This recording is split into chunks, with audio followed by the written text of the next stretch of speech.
जीवात जीव असेपर्यंत ज्या लोकांनी आपल्या या विजयासाठी कष्ट घेतले, डिरेक्टली इनडिरेक्टली, त्या सर्वांना आम्ही अंतर देणार नाही हा विश्वास देतो। आणि आता मी अधिकाऱ्यांकडे जाणार आहे, त्यांना सांगणार आहे ज्यावेळेस ते सर्टिफिकेट घेईल त्यावेळेस त्या क्षणापासून या तालुक्यातली बेकायदेशीर वाळू बंद होईल।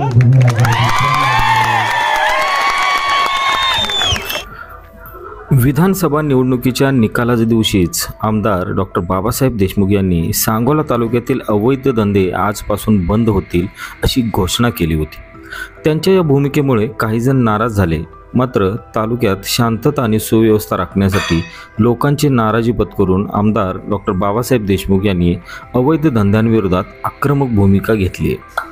तालुक्यातील अवैध धंदे समूळ नष्ट करण्यासाठी ते प्रयत्नशील आहेत। याच अनुषंगानं महसूल विभाग आणि सांगोला पोलिसांनी वाळू तस्करांच्या मुसक्या आवळायला सुरुवात केली आहे। सांगोला पोलिसांनी अकोला इथं मान नदी पात्रातून अवैधरित्या वाळू वाहतूक करणाऱ्या दोघांना वाळू आणि वाहनांसह ताब्यात घेतले। त्यांच्याकडून 6 लाख रुपये किमतीचे 2 टेम्पो, 7,000 रुपये किमतीची वाळू असा मुद्देमाल जप्त केला। ही कारवाई शुक्रवारी मध्यरात्री अकोला वासुदी इथं करण्यात आली। टेम्पो चालक सुशील संजीव शिंदे आणि सुजय गायकवाड अशी ताब्यात घेण्यात आलेल्यांची नाव आहेत। विधानसभा निवडणुकीच्या प्रचारात शेतकरी कामगार पक्षाकडून सांगोला तालुक्यात सुरू असलेल्या अवैध धंद्यांचा मुद्दा उपस्थित करण्यात आला होता। मागील 5 वर्षात सांगोला तालुक्यात वाळू तस्करीनं जोर धरला होता। वाळू धंद्यातून येणाऱ्या 2 नंबरच्या पैशातून दुचाकीवर फिरणारे बहादर 4 चाकी गाडीतून फिरू लागले। एवढ्यावरच हा प्रकार थांबला नाही। वाळू माफियांनी तालुक्यात गुंडागर्दीही करायला सुरुवात केली होती। अनेकांना याच वादातून मारहाणी करण्यात आली होती। गावगावच्या नद्यांमधून वाळू उपसणारे वाळू तस्कर मोठ्या प्रमाणात जन्माला आले। वाळू तस्करीसोबतच अवैध दारू व्यवसाय, मटका, जुगार आणि इतर अवैध धंद्यांनी डोकं वर काढलं होतं। त्याला वरदहस्तही मिळत होता। या अवैध धंद्यांमुळे एक पिढी बर्बाद होण्याच्या मार्गावर होती।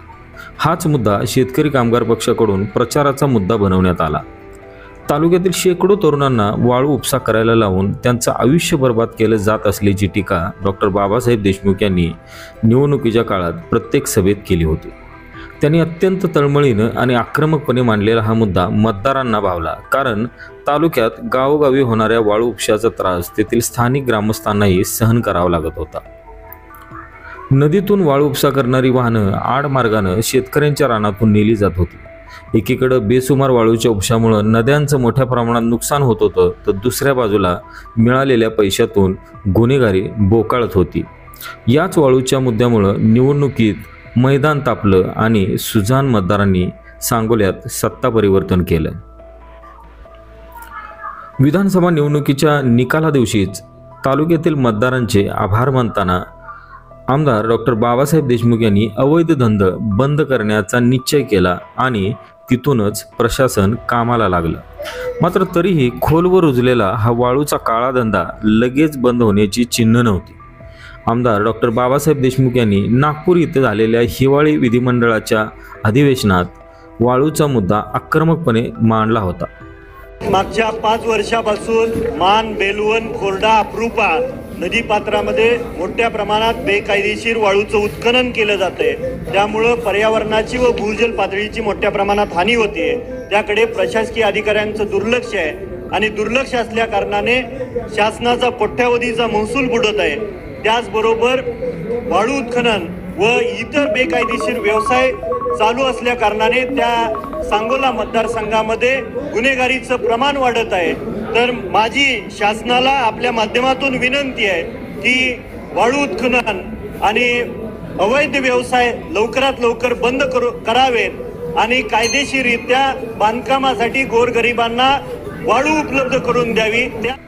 सोलापूर इथं नुकत्याच झालेल्या जिल्हा नियोजन समितीच्या बैठकीत पालकमंत्री जयकुमार गोरे यांनी स्थानिक प्रशासनाचा वरदहस्त असल्याशिवाय वाळू उपसा होऊ शकत नाही असा गौप्यस्फोट केला होता। पालकमंत्र्यांनी घेतलेल्या आक्रमक भूमिकेमुळे जिल्हा प्रशासन सध्या अलर्ट मोडवर आले। सांगोला तालुक्यातही आमदार डॉक्टर बाबासाहेब देशमुख यांनी वाळू तस्करीबाबत सुरुवातीपासूनच घेतलेल्या खमक्या भूमिकेमुळं सांगोला महसूल प्रशासन आणि पोलिसांनी कडक कारवाईला सुरुवात केल्याचं दिसून येत आहे। या कारवाईत सातत्य राखल्यास आमदार डॉक्टर बाबासाहेब देशमुख यांच्या संकल्पनेतील अवैध धंदेमुक्त शांततामय सांगोला तालुका निर्माण होण्यास वेळ लागणार नाही हे निश्चित। आपण सांगोला पॉलिटिक्स हे यूट्यूब चॅनल जर पहिल्यांदा पाहत असाल तर नक्की सबस्क्राईब करा आणि तालुक्यातील प्रत्येक बातम्या ताज्या घडामोडी काही क्षणात जाणून घ्या।